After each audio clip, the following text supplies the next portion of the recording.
I need some traction. Hey, Traction fam, super stoked today to hang out with my good friend Scott Clary, entrepreneur, investor, and host of one of the top entrepreneurship podcasts, the Success Story podcast. And his podcast has been featured top 10 on Cheddar, Amazon Prime, DirecTV, Hulu, and it's a top business show. So today we're going to talk about all things wealth and wealth creation and how to create financial freedom. We're going to go through 4 levels of wealth creation and how to drive financial freedom in your life. We're also going to dive into personal branding, which is going to be huge in a world where AI is eating jobs faster than one can upscale, and AI agents are commoditizing all kinds of workflows. The only thing that's going to differentiate you going into the future is your personal brand, right? There are foundation models where you could give prompts and create movies. And there are models that automate accounting to legal and everything in between. What differentiates you from the next business? It's your unique expertise. It's your institutional knowledge, ultimately that ties to your personal brand. We're going to talk about all of this stuff with the man, the myth, the legend in personal branding. Scott, you've built this personal brand from nothing to what, like 1.7 million followers on Instagram and 300,000+ subscribers on email, this top 10 show. Super excited to dive right into it. Yeah. How did you get into all of it? How did I get into all of it? I think that, like most entrepreneurs, I didn't come from an entrepreneurial family. I dove into entrepreneurship, and entrepreneurship is like the high level idea, right? So all personal brand, podcast, building business, all of it just falls under entrepreneurship. And I think that's an important point, because people sometimes don't think of personal brand and podcasts and that as a entrepreneurial endeavor, but it is. You're building a product. The product is you, right? The product is your ideas and your thoughts and your lived experience. When did I get into entrepreneurship?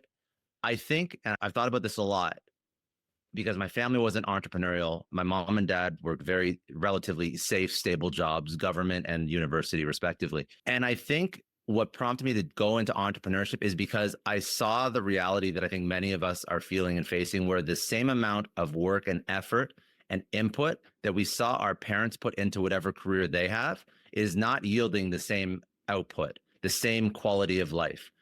And I think that a lot of people, I'm 34, I think a lot of people my age, a little bit older, a little bit younger, are wrestling with that. Because to give you some context, my dad bought his first house cash, not because of a handout or an inheritance, just because he was working at 22 or 23 in Toronto, which, as you know, buying a detached home cash in Toronto at 22, just based on a salary, doesn't exist. It really doesn't exist.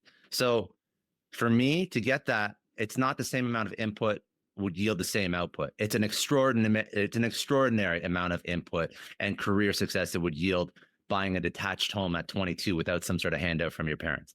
So I think entrepreneurship was safe for me. It was like a safe way to bet on myself, that I could control my future, I could control my quality of life. That I think traditional 9-to-5s, nothing wrong with them, but I think that they don't yield the same output that they used to in the past in terms of job safety, security, pensions, et cetera, et cetera. And that was a scary idea for me. And I just wanted to find a way to future-proof myself. And entrepreneurship it's always been the answer, in my opinion. Well, it's really interesting. You talk about buying a detached home cash, and that's what my parents did. Yeah. Is my dad bought a house. My parents, I partially grew up in Toronto, and my parents live in Markham. They bought this detached home because for them, debt is a big worry. And why would you pay interest? And I keep telling them right now is, if you put that $300,000-$400,000 that you did in a cash home in 2000 or 99 or whatever, and you put it in the S&P 500, it would be millions today. And you could just live off the dividends. But people just think through safe bet. And I think one of the key traits here is, and that's very important to recognize, is the stability mindset versus agency mindset. And agency mindset is, let's break boundaries. Let's create the box, not live within the box. And you're aiming for things that are freedom. I think if you look back at our parents and grandparents, my grandparents wanted to just put food on the table. So my parents weren't very educated. Everyone's, let's eat. My parents wanted things like a house, TV, Yeah. education. And what you and I want is freedom. And freedom is not attachment to things, but it's experiences. One thing that you mentioned, which is very important, stability versus agency, because I think what people think they want is stability, but what they actually want is a little bit of safety and freedom. And I think they incorrectly associate safety and agency with stability. I think if I figured out my career, that means that I'm safe, and that means that I can now make my own decisions about where I spend my money and where I raise my kids. But I don't think that stability always equates to safety. I think that betting on yourself and agency equates to safety and freedom in a much more meaningful way. Once you understand how to play a game that, yes, there could be a little bit more of an emotional roller coaster attached to it, but that emotional roller coaster will take place over your entire career in terms of ups and downs, almost to the point where you become immune to it. On the flip side of that idea is if you think stability equals safety and you spend your whole career working for a company 9 to 5 W2 for our American friends, we're both Canadian, but I know W2 is what they have down here. And then what happened during COVID, you get laid off after 30 years and you haven't upskilled in those past 30 years. And now you find yourself struggling to figure out how to get a job because you've never put yourself in an uncomfortable position, truly uncomfortable position before. So I think that having a little bit more acclimation, a little bit more acceptance of risk, and a little bit more of these small little ups and downs in your career journey, in your life, and your entrepreneurial journey from a young age, and maybe not focusing on stability, but focusing on, I don't know how to describe it, just future proofing yourself is a word that I use a lot, is going to lead to, ironically, a much more stable life in the future. This is all theoretical, esoterical, but I hope people understand what I'm saying. The traditional 9 to 5, I think, is broken for a lot of people, and it isn't what was promised to you. And that's why I like to use the word agency versus stability, right? And there's a key path here is I bring you back to my dad, right? Like you brought a good point. You brought up a good point that you work and then you got laid off during COVID. My dad's been a career executive chef, self-taught. And in many ways, he was a high agency guy. He needed to learn to cook himself and he was passionate about it. And he became a celebrated chef in the Middle East and then in Canada. One day, fortunately, they owned the house outright, right? Didn't have any mortgage. But one day he wasn't feeling well at work and he had now been working like 30 plus years. Yeah. And he said, I'm not feeling well. I'm going to go home. This chain, the GM at that hotel freaked out and thought, oh, he's an older guy. He's going to file for long-term disability. He FedExed our house a letter saying, we accept your resignation. Wow. To screw him out of his severance. And so my sister and I, we fought for him to get that severance. And that was an eye opener for me because I was just finishing university and I was always this rebel, right? So I think people who are agency minded are generally rebels and missionaries, right? They're rebels or like pirates and romantics. If you're a rebel and a mercenary, then you might be a terrorist, but you're a rebel and a missionary, meaning you don't like to see the world the way it is. You want to change it. You don't want to live in a box. You want to create the box. And that was a massive eye opener for me. That one incident shocked me. So what you just described is exactly what I just said I was scared of. That's it. That's why the difference is, for some reason, for some blessing, I saw and was scared of this future that hadn't happened to me yet, as opposed to it happening to me when I was 30 years into a career. And that was such a massive eye opener because I was just starting out, man. I was in my 20s and I see this happen to my dad, which confirmed all my thesis, right? And the thing is, what I started to realize is my entire circle, my wife's circle, everyone around me were like looking for jobs in large companies. And I was the bad guy. I was the misfit working at startups, 1, 2, 3-person companies. But this future that you're worried about is a reality right now. Look at what's happening, right? These AI models are getting better and getting more and more commoditized. Wrappers on top of AI, especially agentic wrappers, are more accurate than the LLM alone. Autonomous work is finally possible. 30 years ago, I don't know if you recall, Wall Street said, replace 20, 30% of the workforce with offshoring. We need more bottom line. So everyone went to India and the Philippines. Offshore became a thing. You know what people are saying right now on Wall Street? replace 30% of costs with AI. The issue is AI is moving at a pace that you won't be able to outpace if you upskill. Back then, you could course correct and upskill. Today, you go to Coursera and learn something else, and AI is going to take that job. So you need to have agency more than ever before. Correct. Now, the scarier thing is that I also know it was about 30 years ago. My first job ever was at Bell Canada. So obviously Bell. And one of my managers that hired me, he told me stories because he'd been in the company for a long time about how he went over and he was training all these call center agents when they first started outsourcing call centers to all these different countries around the world. He was one of the guys that would go train up the local force and then come back to Canada. And that was, like you mentioned, 20 to 30%. But that was all entry level work that they were replacing. So that wasn't decision making. That was all the sort of the front line of the organization, right? Customer service, some sales, some whatever, very basic in terms of knowledge worker work. The thing with AI is it can permeate management. It can permeate director level and actually make calculated decisions that I don't have any data to support this, but I would not be shocked if it can perform at a higher level than some executives in companies. I think that there's a couple proof points that we can look to at early stages of AI that allude to this. I think there's one company, if I'm not mistaken, in China that incorporated an AI CEO that was like outperforming like traditional CEOs or benchmarking against past CEOs this company has. If you Google this, I can't remember the name, I'm sure you'll find it. Another interesting data point about replacing exceptionally experienced people is I'm pretty sure there's an AI app that right now you can use.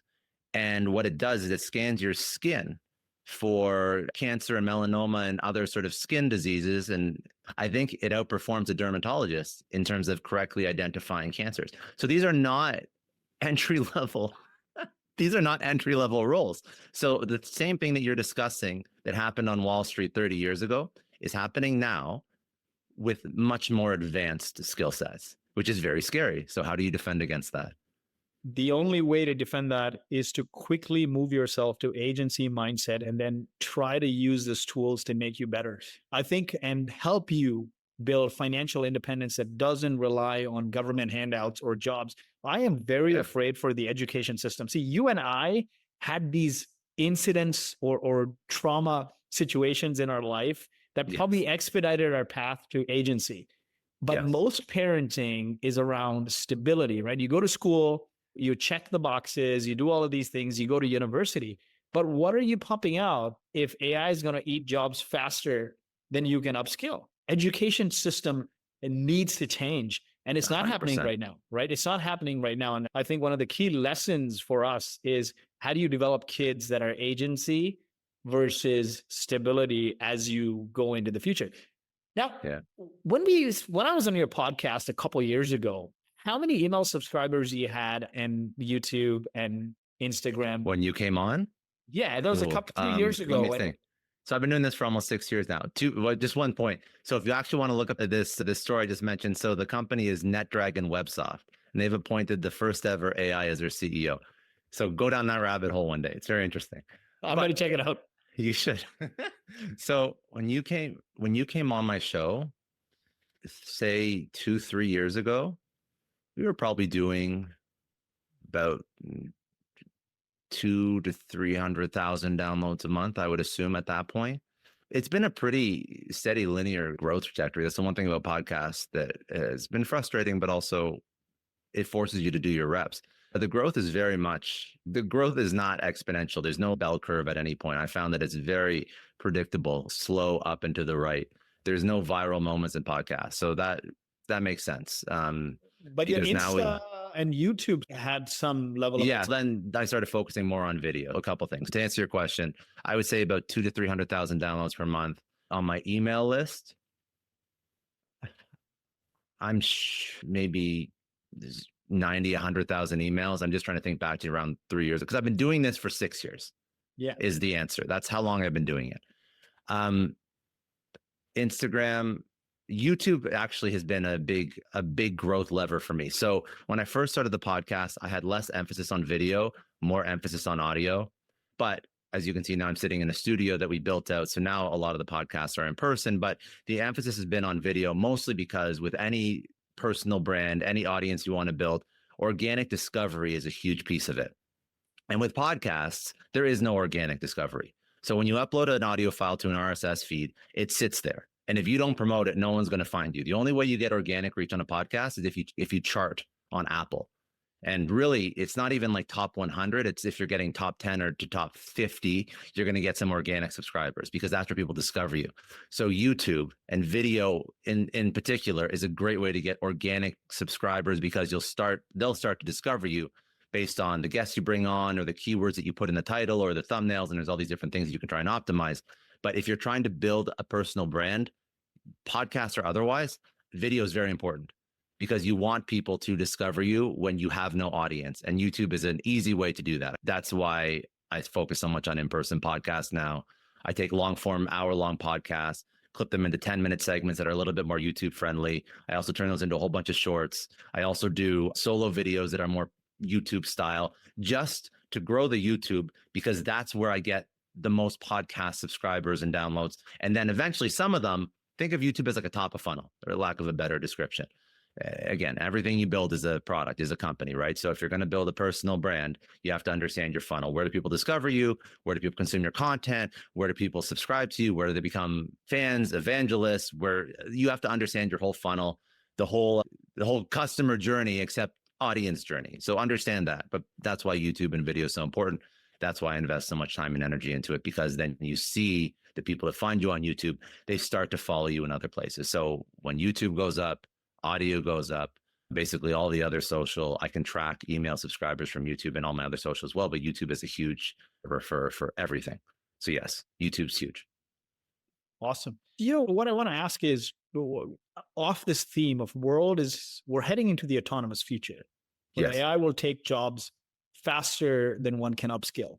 Having a high agency mindset is one of the only ways you're going to thrive. Building your personal brand and your community as we head into the autonomous future is a huge part of it. If two people get the same AI agents to do the same job, how do you differentiate? In a world where people are not door-to-door buying anymore, it's relationships. So how do you put that on steroids as personal brand? If somebody had to build a personal brand today in 2025, what are the steps you would recommend? That's a big question. It's a but big question. Could be, I would say that it could start with a channel and just like maybe 7 steps or 5 steps. I'll brain dump a little bit. So first, I think you have to understand why you're doing this. So you always set a North Star first. And that's important because if you don't have a North Star, you're not going to know what to optimize for. And said very simply, if you're just trying to build a brand to build an audience, was that useful? Or do you want to niche down a little bit and build something that can actually support your company? Or what's the purpose of the brand? Understand what the purpose is, because that's going to inform all of your other actions. After you figure that out, I think that in terms of platform, I am very bullish on video for a variety of reasons, some of which I just mentioned. Also, outside of the fact that if you create video content, it's good for tapping into an organic audience. The other component is it's very high trust building, because if somebody sees and listens to you, it's going to create a level of connection that is hard to easily emulate by just writing a newsletter on Substack or just tweeting. So I think video has a high trust building component, which at the end of the day is what we're all trying to accomplish anyways. Regardless of what your North Star is, the goal is to build trust, as much trust in as meaningful a way as quick as possible with the audience that we're trying to tap into. After you pick your medium, I would say that, say your North Star is for a business, your content should reflect the pain points and the questions that your ideal customer profile would be asking. It's very straightforward. The same way that you would tie your marketing messaging back to your ICP or your customer avatar, that's what your content should be centered around. And the X factor in good content, outside of just answering questions that your ICP would be asking, would be you have to include your lived experience.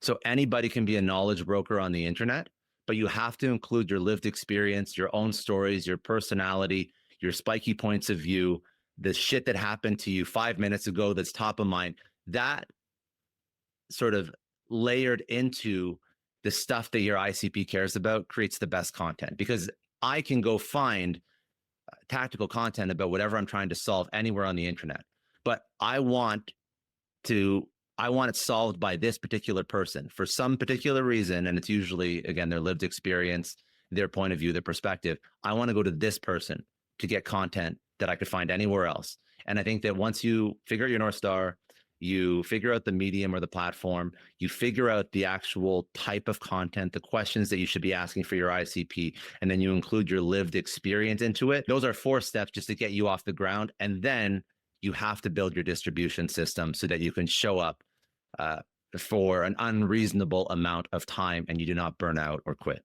And if you just followed those steps, you would be more successful than probably 99% of people on Instagram, YouTube, Twitter, anywhere. It's a very straightforward process, but I don't think many people put that much thought into it. I think you have 2 main problems with people creating content. Businesses, they don't think through that funnel, and instead they just create content that's like salesy and pitching, and that turns people off immediately. And then secondly, you have content creators that are not associated with business that are just creating content and they haven't put thought behind what they're trying to accomplish. And then they're just spraying and praying, and they're putting out all these different kinds of content, but they're not accomplishing anything. And then over time, that's very hard to sustain and you burn out. So I think that just putting a little bit of thought into your process will already yield results, because the people that and anyone you look up to that does it well, this is how they started.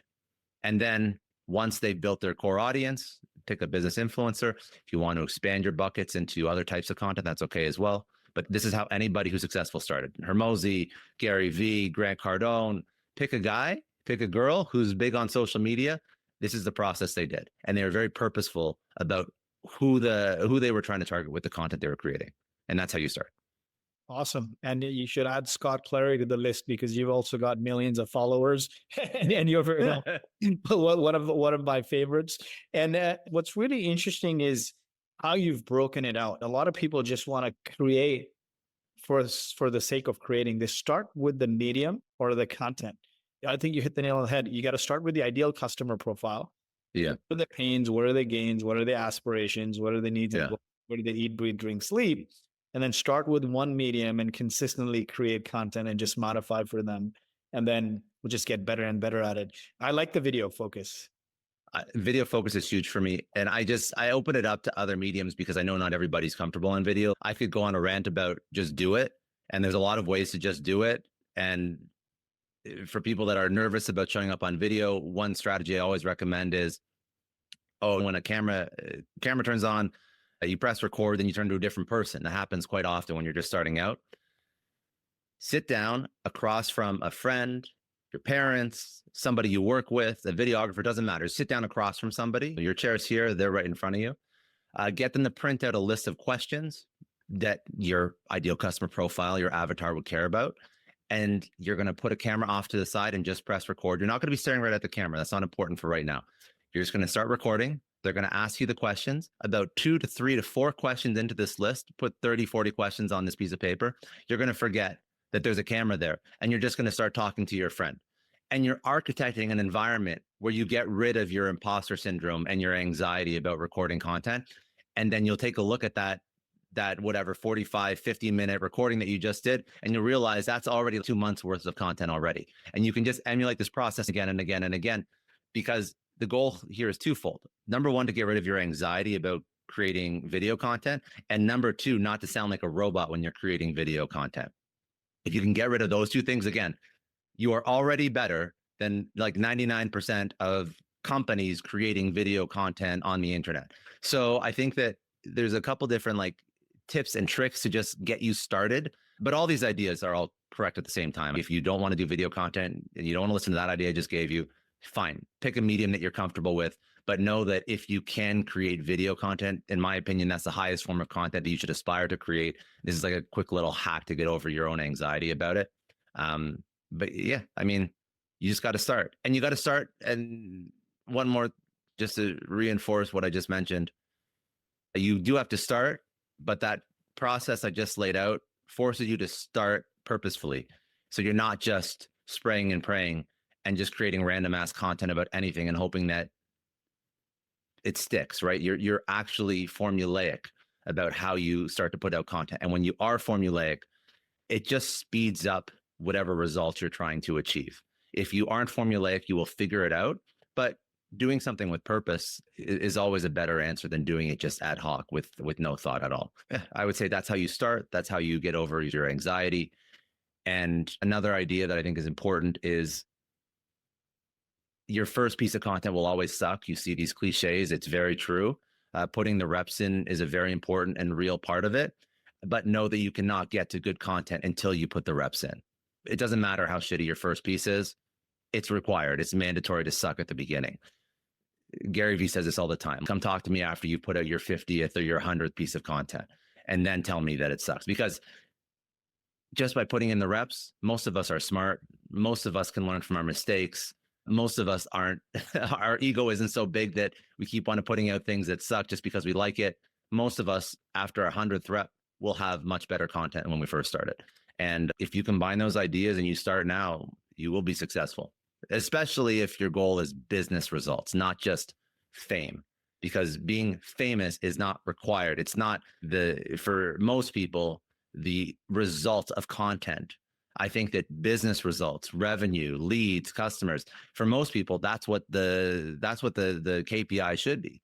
So I think that you don't have to be famous. I think for most of us, you just want to use content as a cheaper way to attract customers because we don't want to throw money into ads or whatever. We want to find ways to secure new customers. This is a great way to do it. You don't need 1 million followers to have a massively successful organic content marketing strategy for your business. Just do this, and 3-4 months, you're going to start getting leads.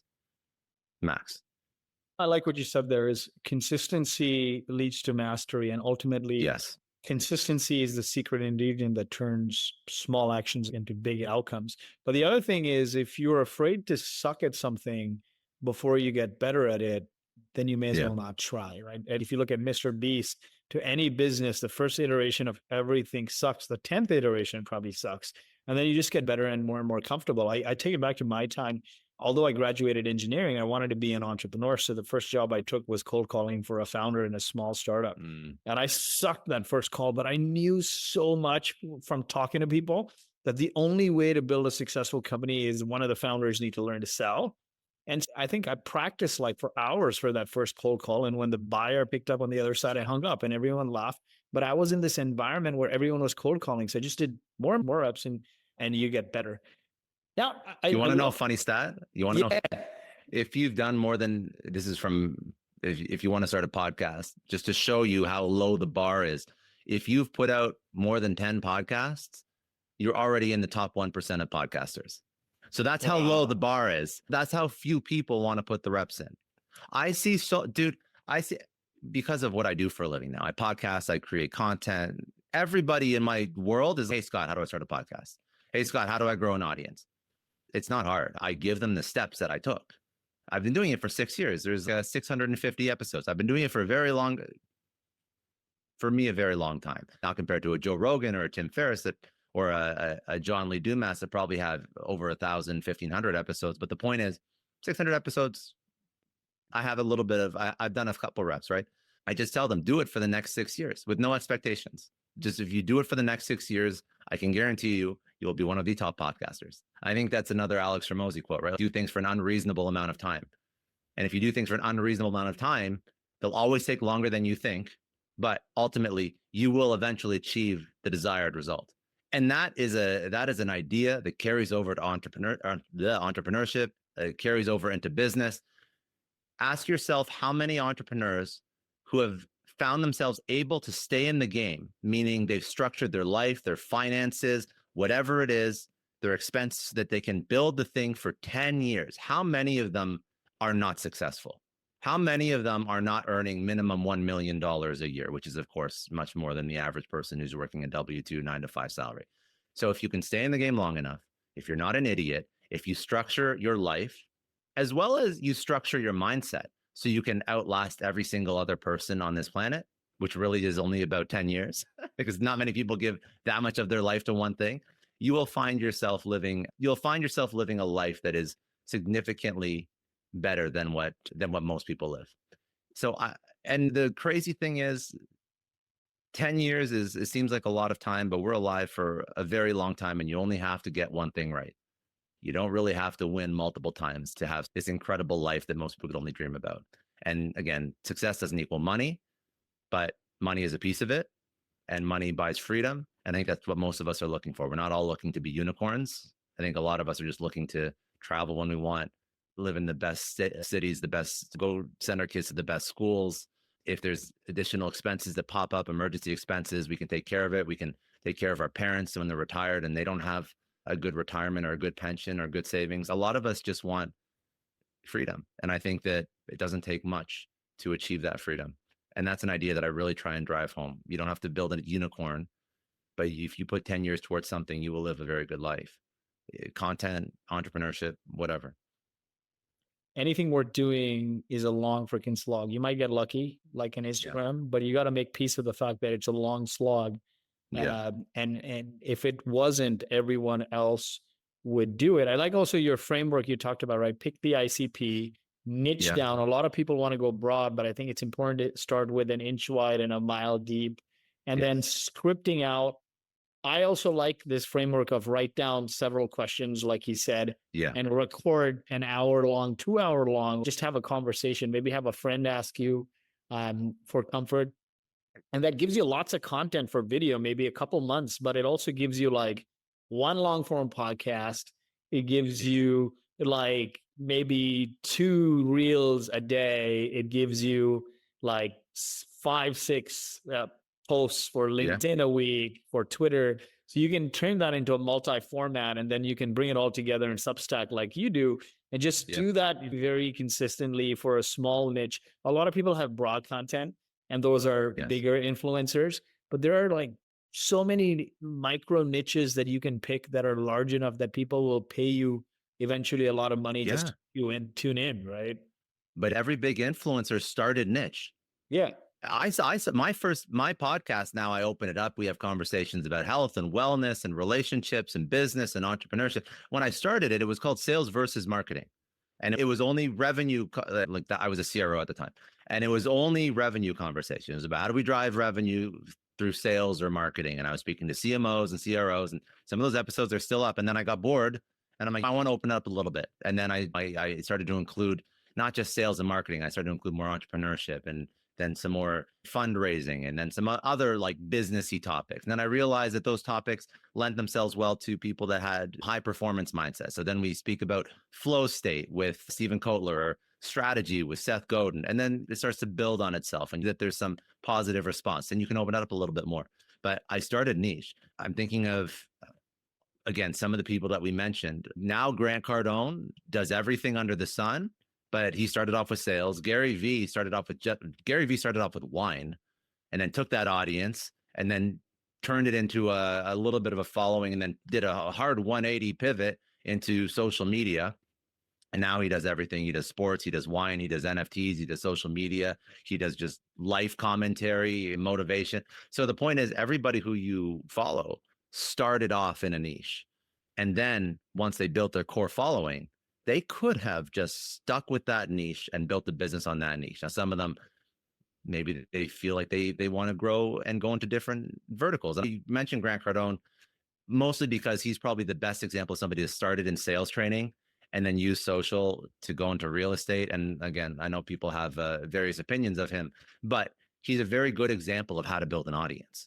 He niched down, and then he widened it, and then he niched down again. He keeps widening it. Now he's going into politics. The point is, you don't want to do, if he did what he's doing right now, day one, people wouldn't follow him because they wouldn't know what to follow him for.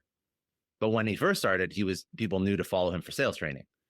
Now they know to follow him for a whole bunch of different shit because he just has commentary on the world and what's happening. But don't start so wide. To your point, an inch wide, a mile deep, is the best way to start. But that's the same wisdom and the same idea that you'd give an entrepreneur starting a business. It's no different. You can't service every customer under the sun. Pick your ICP. Pick the person that you know that you can service their needs better than anyone else. And that's also why the most successful entrepreneurs are not the Stanford dropouts or the people that, the Zuckerbergs of the world that are going to go build the next unicorn FANG. Those have a 99% failure rate. The most successful entrepreneurs are the ones that live in an industry for 30 years, and then they see this very unique niche pain point that no one else sees because they've been living in that industry, and they go build a company to solve that pain for that one particular industry because they're so tapped into this super hyper focused niche ICP that nobody else in the world even knows exists. Those are the ones that are actually quite successful. I would even make an argument, and you probably have ideas on this, but I make the argument that if you live in an industry and you see a pain point that no one else sees, and you build a company to solve that pain, I would say that the traditional 90% of entrepreneurs are failures, only 10% are successful, or 95-5. I would say that ratio flips. Maybe not exactly, but I would say that your chance of being successful is exceptionally high compared to if you just shoot from the hip when you're first starting out in your career and you have no lived experience. An example of this, I wish I could remember their revenue numbers because it was insane. It was a guy who was an architect his whole life, and they did a presentation at Emerge in Miami. They were like pitching Kevin O'Leary for an investment. It was like a Shark Tank style thing. Emerge is a big tech conference in Miami.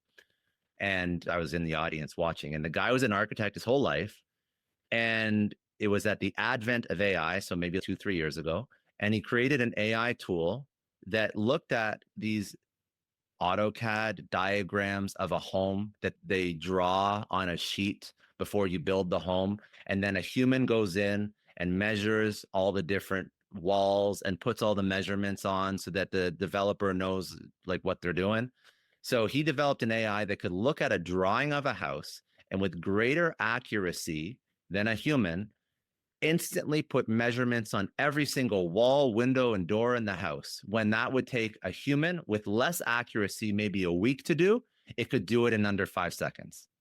And he would only ever have known that because he lived and worked as an architect his whole life. Beautiful use of experience with emerging technology and AI to solve a pain point that most people don't even know exists with incredible efficiency. And it was and you can tell he had product market fit because he almost went on stage to pitch as like, not a joke, but I think they were offering like $100,000 grant. And it was like something like 6 months in, and he already had the $4 or $5 million in committed business that was going to be, after the product's built out, like he's going to be killing it basically. So the point is experience, leverage emerging tech, look for niche, develop an ICP that nobody even knows exists. If you can do that, I think that's like a startup magic, basically. It's like the hack to build something successful and de-risk the entrepreneurial journey as much as possible. You know, that I think there's some truth. There's a lot of truth there, right? Like you pick an industry, it's pained you, you solve it very manually, then you build the automation. Yeah. A lot of people start to find an industry they don't know and build technology. A lot of the times, and not a lot of the times actually, this is a sure shot way to de-risk all in a risky environment. It's never, the technology doesn't fix a bad process. You need to understand the ontology of the service you're delivering, the process.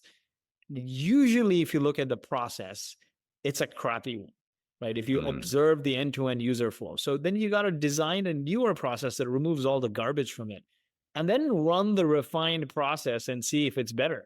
And you can augment that with existing off-the-shelf tools, and then you realize, man, I can just eat the whole thing with technology, right? And that's what people who deeply understand the industry, they do.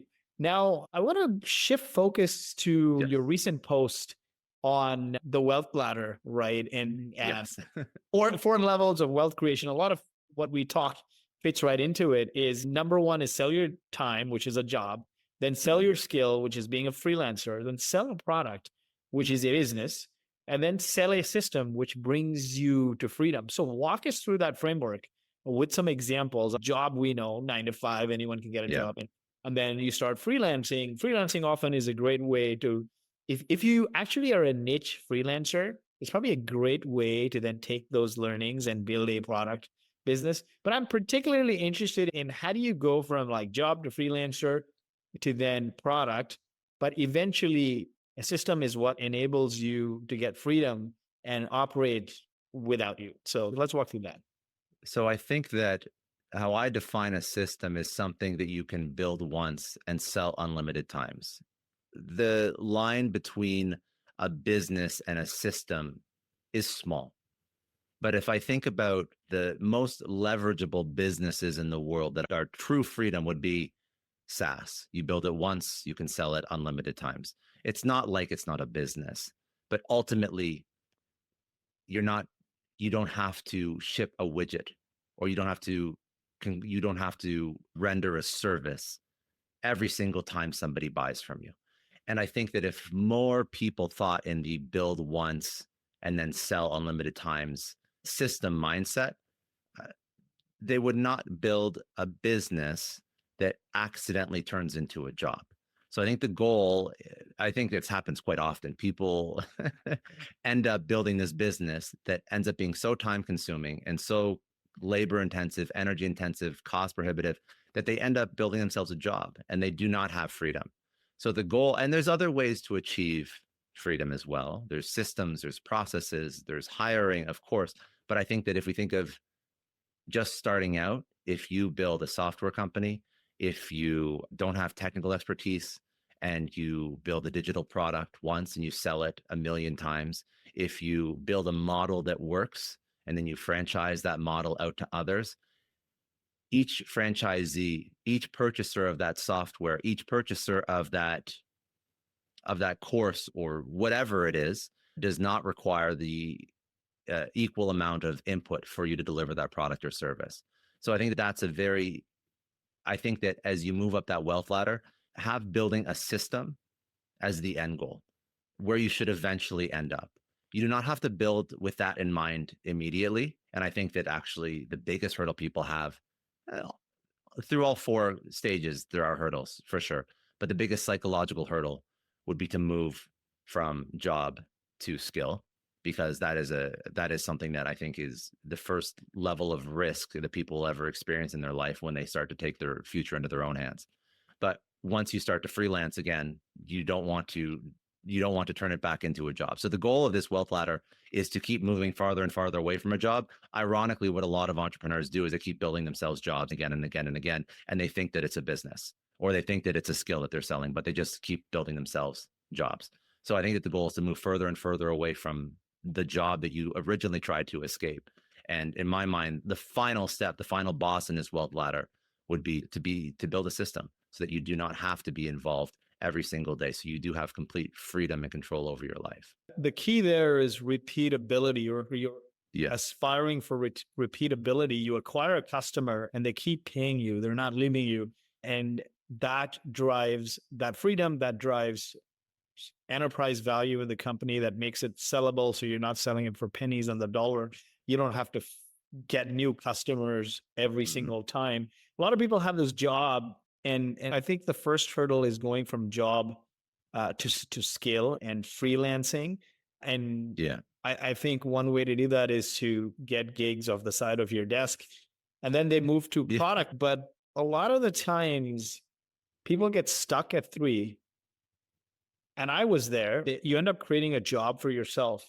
That what you call a business, you are selling a product, but the point is there's so much of your own time and energy invested into it, and the risk. You'll never, and you'll never, like, enterprise value is a whole other conversation. And yes, if you ever do want to sell a company, I can guarantee you somebody will put a much higher valuation on a recurring revenue product than a one-time transactional sale or widget that you ship. But yeah, you get, people don't think with people. A lot of people are not systems thinkers. So they think very transactionally, because again, if you've never built a system, if you've never built once and sold 1 million times, it's hard to conceptualize that. But that's why software eats the world. This is why you should focus, and software isn't the only example either, but this is why you should focus on building systems that turn that skill to a job, to an entity that operates without your input. That is the goal. And not just operates at the same status quo as when you were involved in it, operates exponentially so that there is no limit. Yeah, exactly. So it's not one thing, because you could make the argument, I built a business and I hired an operator, a COO, then I took a step back.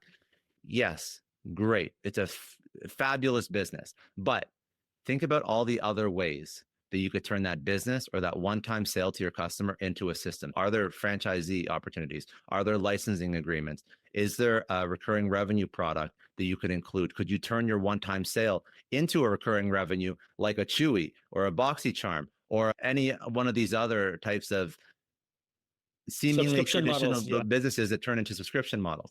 So there's a lot of different ways to do it.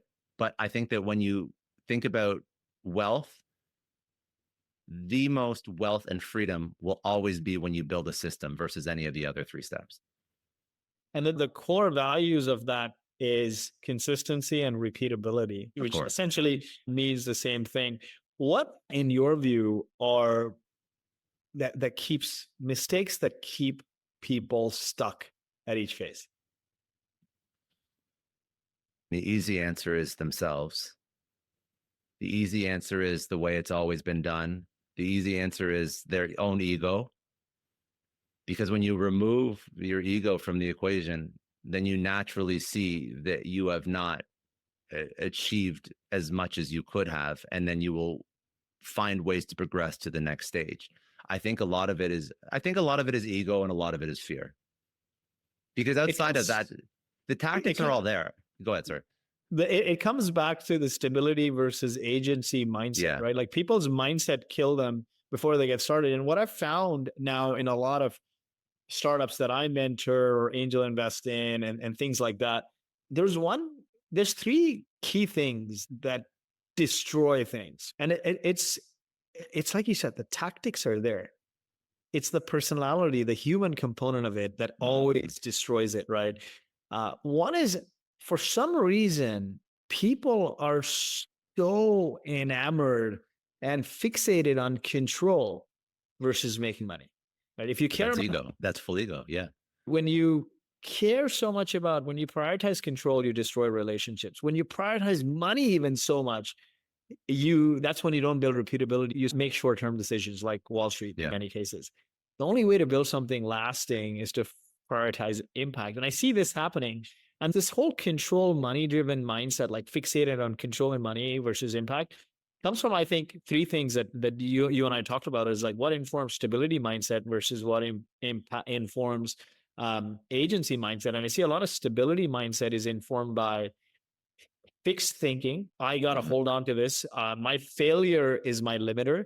It comes from scarcity mindset, which is, oh man, if I give out stuff, if I share stuff, I'm just going to lose out.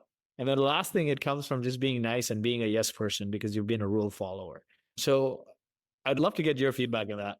Yeah. I think that one factor that can help overcome a lot of these mental models or mental blocks, it's the ability to question everything and anything.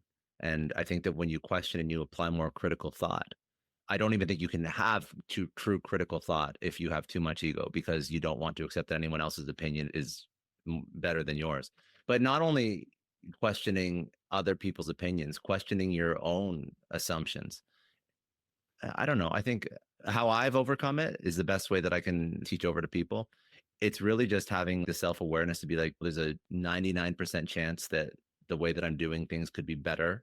And there's probably something that I don't want to deal with. There's some sort of idea that's uncomfortable to me that I've rejected because it's not what I know and it's not what I've ever done before.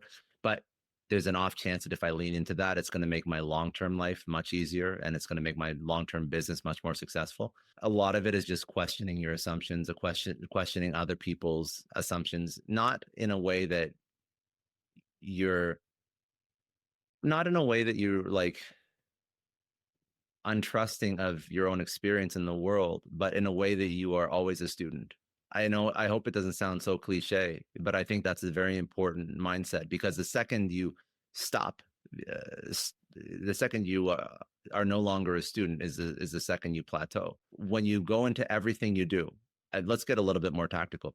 So when you have your week laid out in front of you, look at the things that are the highest friction things, the things that you don't feel like doing, the things that you probably should delegate, the things that have quote unquote always been done this way, and maybe just analyze some of those processes in your life and your business and really question, is that the best way of doing it?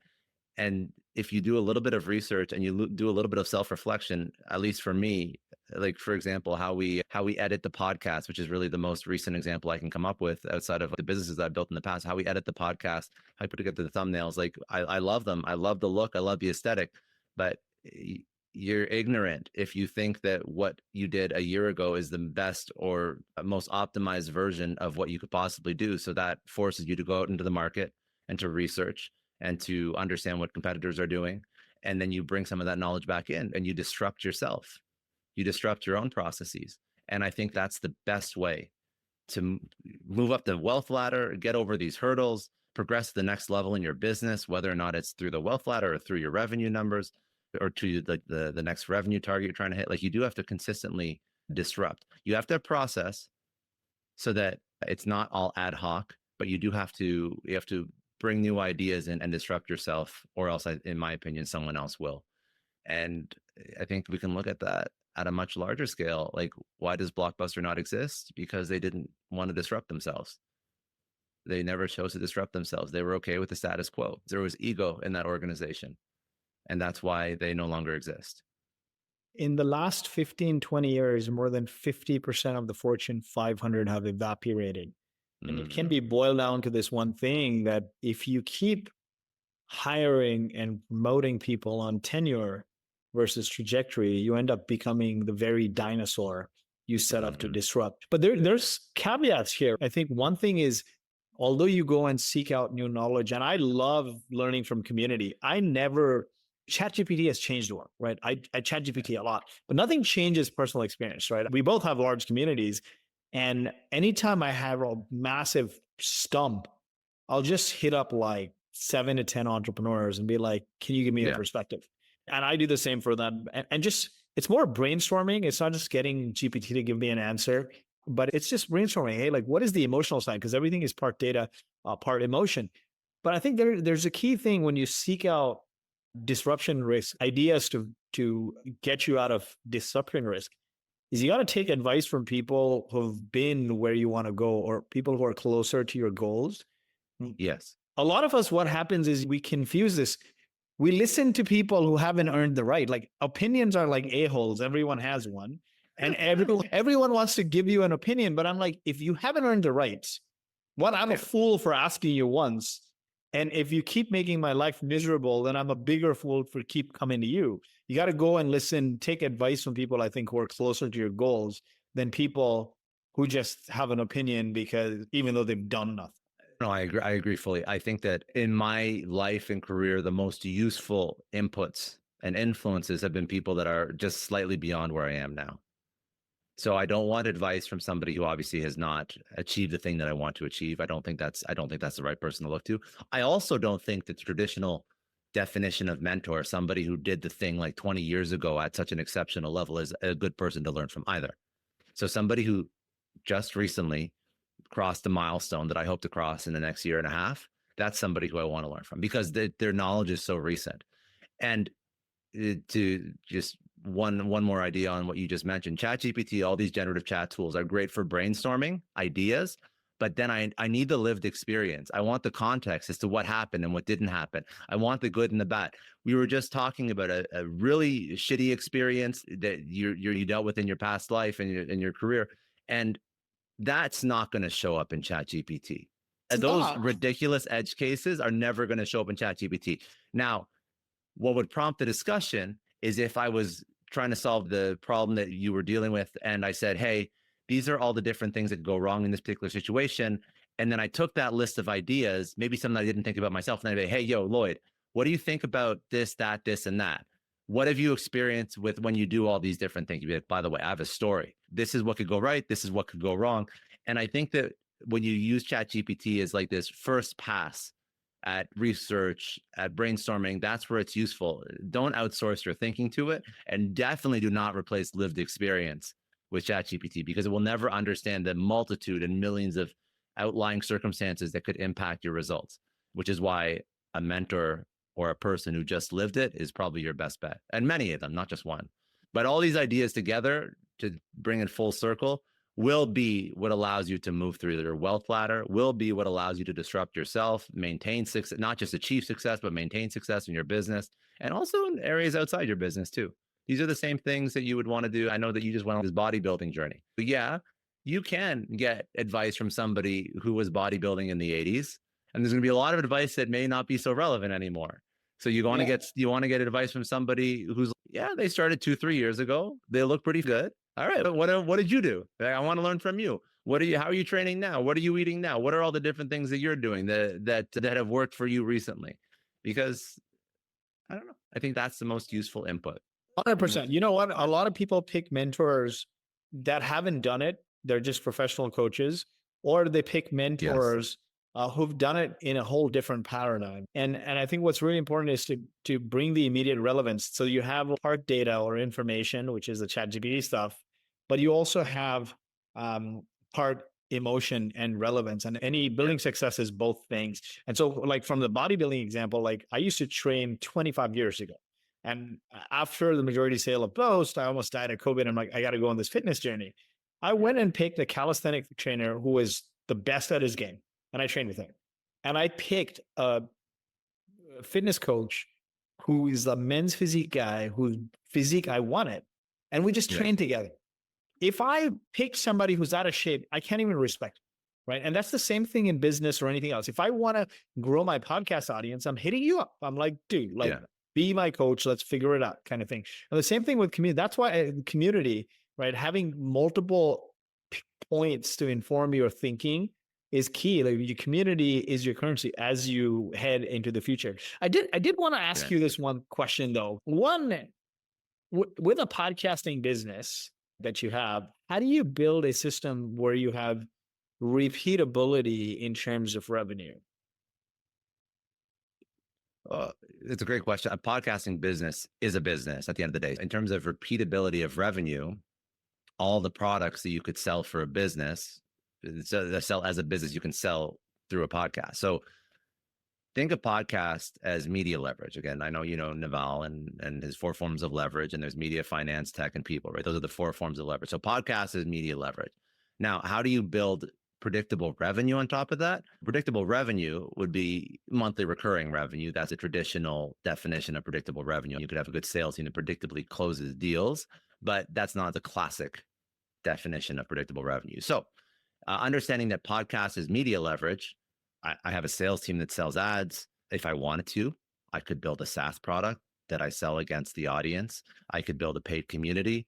Those would probably be the 2 like obvious ones. Any kind of subscription product or a subscription product coupled with ad sales, coupled with, if you wanted to, coaching or community or events or masterminds. The options are endless. I think that what I do right now is most of the revenue comes in from ads. And I've been very hesitant to launch like a coaching, consulting, event business because that's not predictable revenue. That is transactional sales. You can make money, a significant amount, but I think that if I'm going to build something, it would be like some sort of monthly recurring subscription product to community, because I can build a software too. That's a whole other conversation. I don't feel like bringing in like a technical co-founder. That's just a me problem. That's not a podcast problem. But I think a paid community would be a really smart play for a lot of creators, because then you have that monthly recurring revenue that you can depend on. And you can do that yourself. You can do it through Discord, Facebook, WhatsApp. You can use School. This is not my area of expertise. This is your area of expertise. But you can use a lot of stuff. I'm particularly bullish because we're in this technological shift, right? So the first was, I guess, on-prem software. Like you need to erect your own servers. Then we went to the cloud, and within the cloud came SaaS. Courtesy of a campaign from Benioff and SFDC. But like, it changed the world, right? Anyone could build and launch technology without erecting infrastructure. And so within that came mobile apps and everything else. We're now in a shift that's going to go from buying software to software as a service, right? So we went from on-prem, which is a software that was transactional. Then we went from software as a service subscription to now buying service as software, meaning with AI replacing humans, you can sell services as software.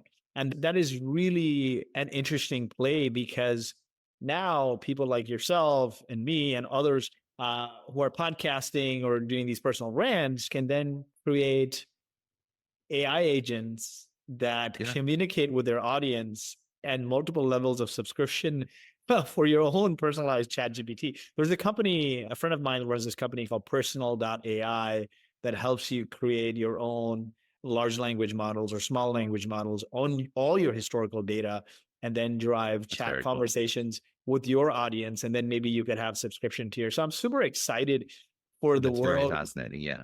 Yeah. for the world we're getting into. And you probably don't even need a technical co-founder in the world we're getting into. But No, you're right. You probably don't. It's so funny.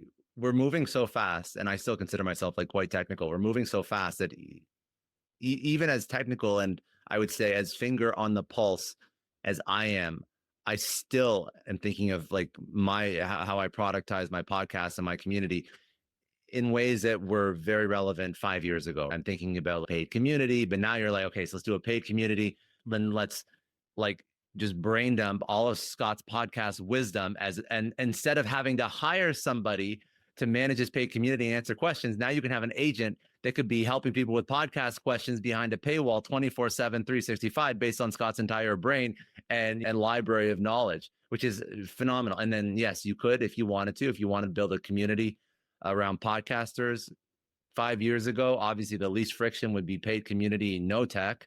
And now you could do a paid community. And then if the community wanted it enough, you could do a no code tool that allows people to like edit their podcast or any of the other function that I do on a day to day.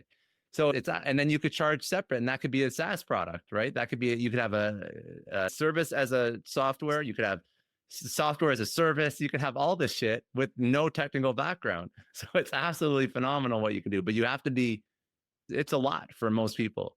Even this conversation, they'd be like, what are they talking about? it's very fascinating because you have a podcasting business, right?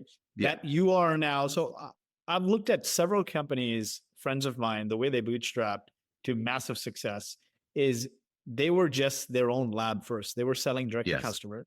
Then their process got so good that they automated, then it became a SaaS product. Then Yeah. they started providing that as an infrastructure to other businesses like them. So selling arms to arms Yeah. dealers kind of thing. And then they got exponential scale. I think one of the companies is Jane App that started as a clinic. Then they built management software for themselves to handle more patients. Then they Yeah. eventually provided that to all the other clinics. Now everyone uses it. Shopify, the same thing, right? Toby had a skateboard store. He built infra to take his skateboard store online. His friends asked him, I'm like, help us do the same thing. Then it became Shopify, right? Yeah. Solve my own problem, then solve it for other people. So in your case, you've been built a successful podcast. I think now you're in a world where you could create agents for your community. You could take multiple parts of your processes and agentify it and sell that as subscription. I'd like to see that anyway. We're just brainstorming as I'm friends. down.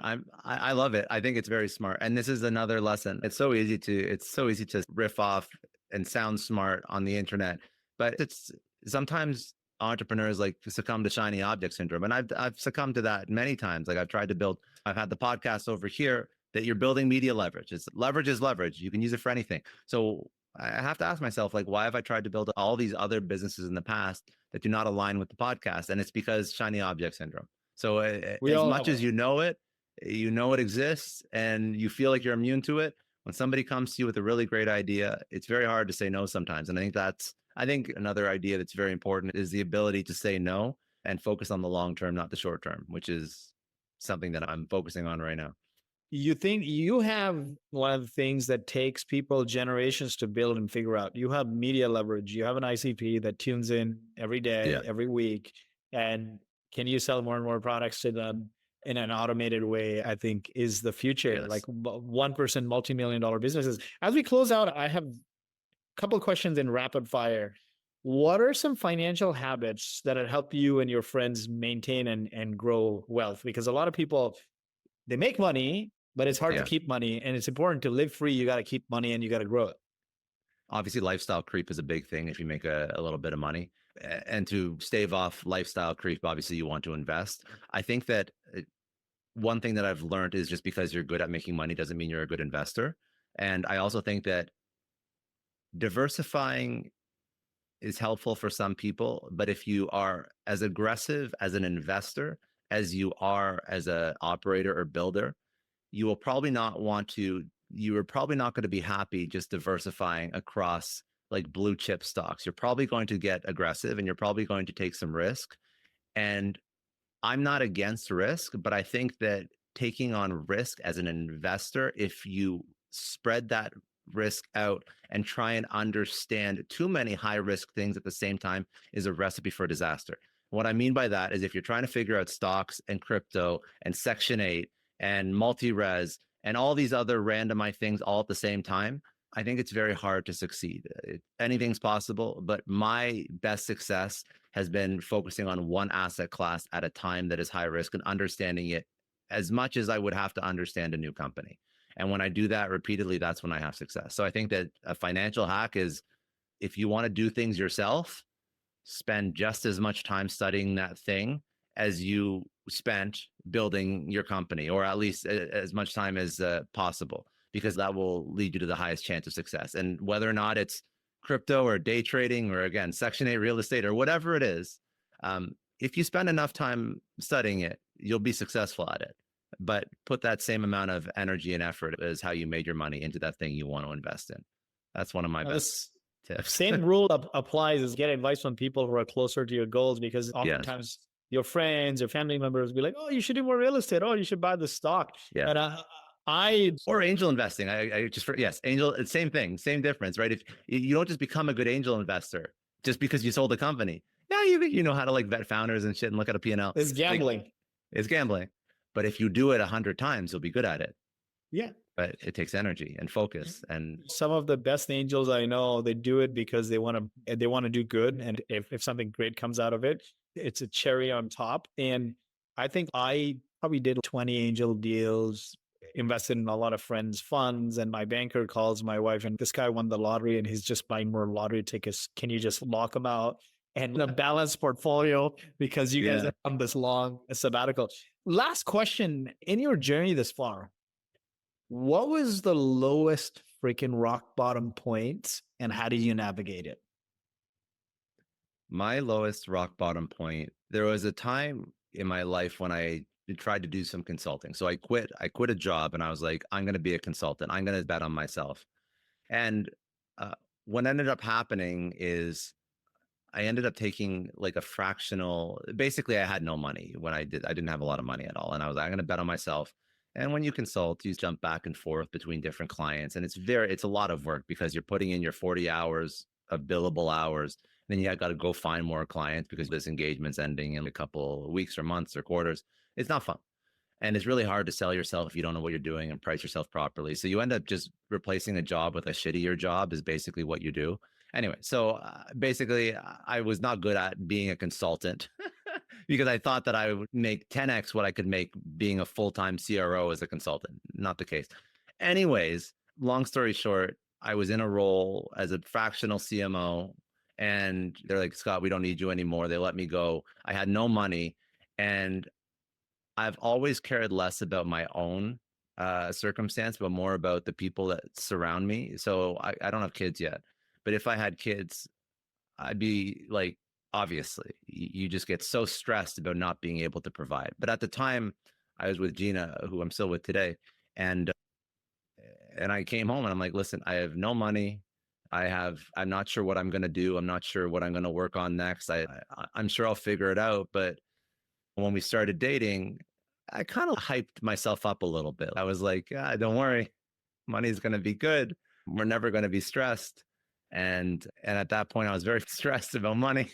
And I told her, I'm like, if this isn't what you signed up for, you can go. And that to me was rock bottom because I was letting someone else down. And she looked at me and she's, Scott, you're an idiot. I'm not with you for your money. Trust me, you're good. We'll figure it out together. And that was, again, it wasn't like homelessness. It wasn't anything where I was going to be in dire circumstances. But for me, it was taking a bet on myself and in the moment feeling like I was an absolute failure because, again, I didn't have a job and I didn't have money. I didn't have another gig lined up. And what brought me out of that was a really strong partner.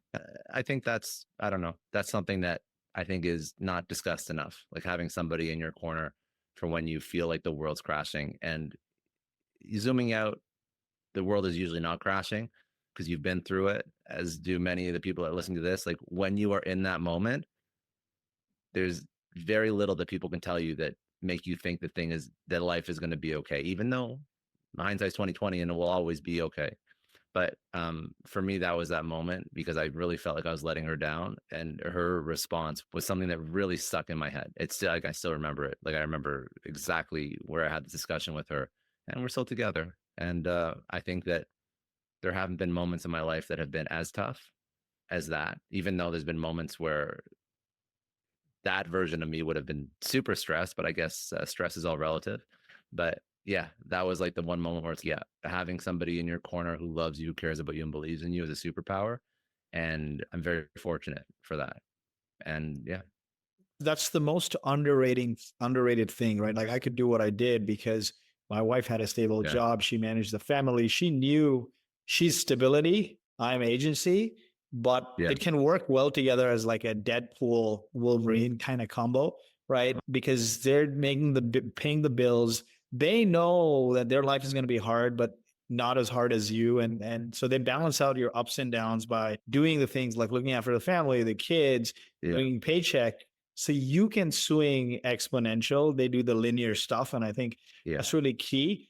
Having somebody by your side that tells you, I know it's effed up and I know it's going to be hard, but you're going to do well. Not only are you going to do well, but I'm going to help you. I got your back. I think that is very underrated because when you start out, you're often your own sort of promoter. You got to be Yeah. your own motivational speaker because nobody will. But this brings another closing point that I wanted to close out with is this is also another thing that doesn't get talked about a lot is the concept of nice people versus good people. Nice Mm-mm. people prioritize being liked and tell you what you want to hear. They commiserate in your miseries. It's like anytime there is a celebrity or an athlete or an entrepreneur, they hit this first milestone. Maybe I raised a bunch of money on an idea, or I I won my first match. Conor Mm. McGregor won a big title. Then you got all these friends that tell you that no, you did it on your own and screw everyone else. And you ditch the team that got you there. And then eventually your spiral starts. That's nice people. Good people, they tell you how it is.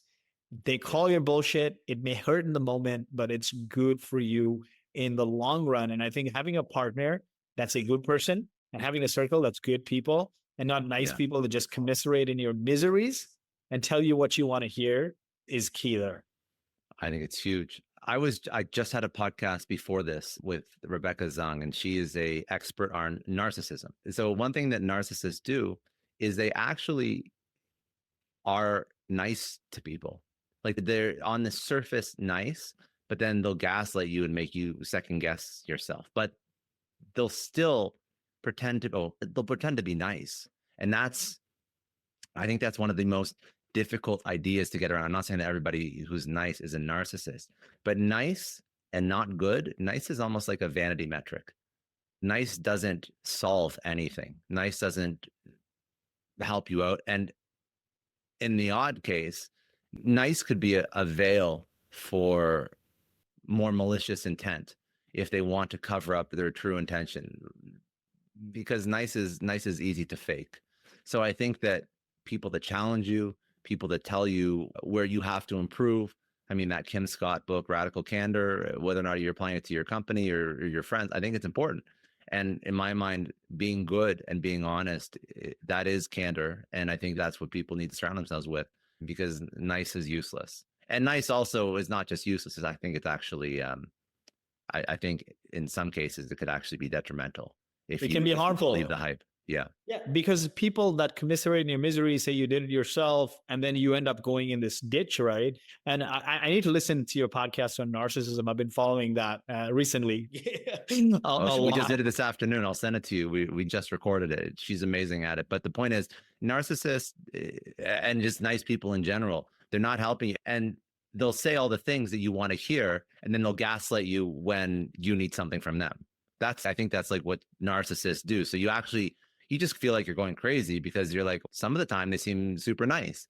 And then when I need something actually tangible, I need them to support me in some way, they'll say, yeah, no problem, I'll support you. And then when I ask them why they didn't send me the money or why they didn't do X, Y, Z, I ask them, they'll say, like, well, you never told me to do that. They're going to gaslight you on purpose. But what they say to you, it'll sound nice. So that's why nice is useless. And it doesn't mean it's always a narcissist, but the point is nice doesn't do anything. Nice doesn't solve any problems. And on the off chance that they're just being nice, not narcissists, they're just being nice because they're like, oh, I'm sure that telling Scott that he built the podcast on his own and he's the best podcaster in the world, I'm sure that'll be great. That doesn't help me at all. First of all, I didn't build it on my own. I have an audience of people that make me relevant. Plus, I have a team that definitely deserves more credit than me for actually helping out and getting the podcast edited and pushed out and helping me think through ideas and helping me when shit isn't going well. But outside of that, if I believe I'm the best podcaster in the world, I'm never going to improve. I'm never going to do all those different things that we just spoke about. I'm never going to disrupt myself. It's just a useless, not emotion. It's like a person who's nice is not a useful person to have around. It doesn't serve any purpose. So I love that idea. I've never really thought through it until you mentioned it, but that nice versus good. I think we need a whole conversation around that, because the thing is, the world is full of these nice people that say things to you that you want to hear to get in your good graces, because you have an audience. You have the media leverage already, and sometimes they pass through the filter because they're coming through your community, and then you make these mistakes and they lead you down the right path. And now I have this filter: is who's nice, who's just saying it, and is this person that's saying it, because sometimes it can be disguised, right? Good gets disguised with nice, but is this person closer to my goals, or they want to be closer to my goals and they're like, they haven't earned the right. And so I think one of the key things is having this filter around people, is not surrounding yourself by people who are not closer to your goals, that are come across as nice, because then automatically they're trying to get something out of you. So that's tough to figure out, because I've fallen victim to it. Not victim in the sense that these people were malicious, but a lot of the failed businesses were failed partnerships. Yeah. So it was not failed business. It was somebody who saw the audience, who's, hey, Scott, I love you have an audience. This is what I can do. They were very hyperbolous about their own skill sets and their own competence. And then they said, you bring the audience, I'll build the business. It's going to be this perfect synergistic partnership. It turns out that they just wanted to latch on and leech what I've built and not put in any effort or work. And this happens with people who've built an audience. This happens with people that have made a little bit of money. It's very difficult. I don't know if there's because some people are very good at like selling you on them, and it's hard to see through the bullshit. I think the only, I guess, way that I would filter is to know the person long enough before I make a decision to go into business with them. Meaning there's people that I've been to their weddings, seen them have kids, known them for 3, 4, 5 years. I would go into business with them in a second because I know who they are. They've never asked for anything from me. But even sometimes that could be a misnomer, because I feel like your childhood friends, when they see your success far ahead of them, they get envious of you, because they're like, why this person versus me? Yeah. And I think there's two filters. If it's not a friend that you've known for a long time, I think it's important to say, hey, when have you done this? When have you driven this outcome or similar for somebody else? So when have you built a business solo to $1 million in revenue, or be part of the driving force behind helping somebody else drive this, right? As an executive from the ground up kind of thing. That's probably an easy one. With a friend, I think oftentimes a personal and business gets conflated. And it's really important to just put no money on it and get some reps together on the business for 6 months, 7 months, get customers, sell stuff kind of thing. I actually, I want to clarify. I agree with you 100%. What I was mentioning was more of a testament to this person's character, not their business competence. So the ideal situation is you've known somebody for 4 years and you've seen them do the thing, business competence, and then you've also seen them act with character that you would want to be aligned and associated with, because it's two pieces, right? It's not just that they can do the thing. Can they do the thing adhering to the same moral and ethical values that you hold? Because a lot of people can build a business, and I wouldn't want to go into business with them because I'm not really happy with their ethical compass or their moral compass. So I think that you have to find a way to gauge both of those things. And if you don't have some data points that you can reference because you haven't seen them do it, then I would say, yeah, doing some sort of like soft launch, zero risk, zero commitment, not even I don't want to say zero paperwork, but zero anything that ties you legally together in a single entity. So if you want to go sell some shit together, do it. Do a 50-50 rev split on a product. Sign that agreement. It's very hard to screw that up. You're not forming an LLC. You're doing a 50-50 rev split on a sale of a product. And if it goes well, and then you want to enter into a business together, you can take care of that. But if they start selling the product and not paying you, they're like, oh, I've already gotten traction. I'm going to do it without you. These are great that you just found out that they're a complete asshole before you committed anything to them, and you're not legally bonded to a corporate entity with them. So I think that's a really smart idea. Very smart idea. I like that idea a lot. Just do some reps. And most of us don't do that. Most of us just LLC and go into it, and the crapshoot as to whether or not it works out. And it never works out, or it works out some of the times. But I think ultimately what fails is not the product, the company, it's misalignment of values between people, right? Whether it's in a divorce or whether it's in a founding relationship. And when there's no money and everyone's poor, everyone just stretches, right? They're like, yeah, we'll deal with it. And when money comes in, it doesn't change people. They say money changes people. It just brings out your true self, because you'll then start acting according to your values. And if you want to account for that, then work together before you have an entity set up and start making some money together. And then based on who's doing what, make sure the equity is assigned appropriately, or else you're going to be in a freaking deadlock. Thank you so much, Scott. As we part ways, any parting wisdom? What's the one thing that's on your mind right now? What's the one thing that you have coming up? Anything exciting? It can be anything, man.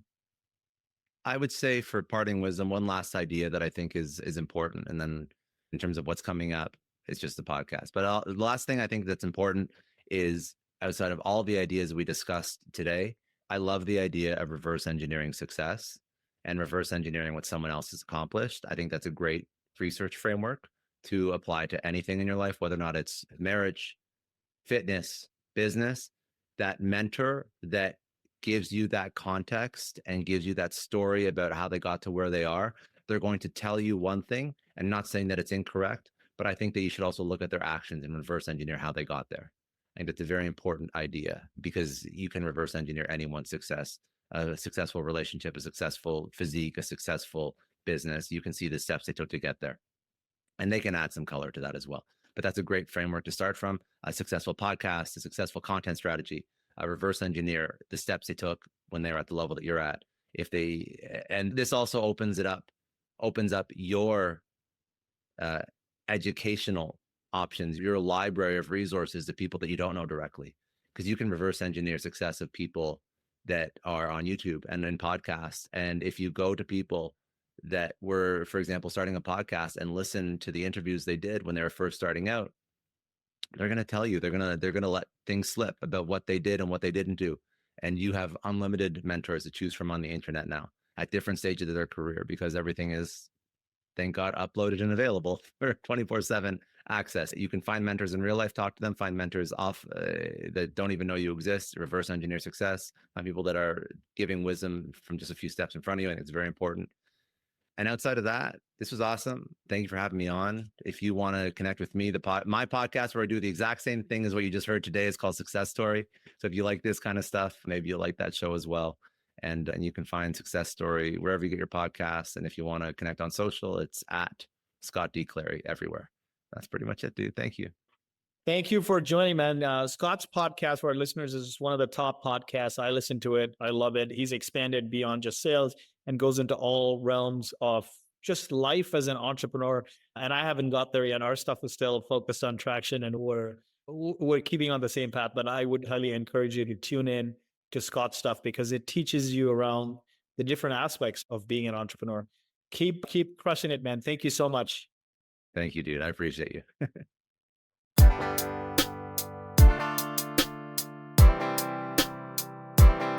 I need some traction.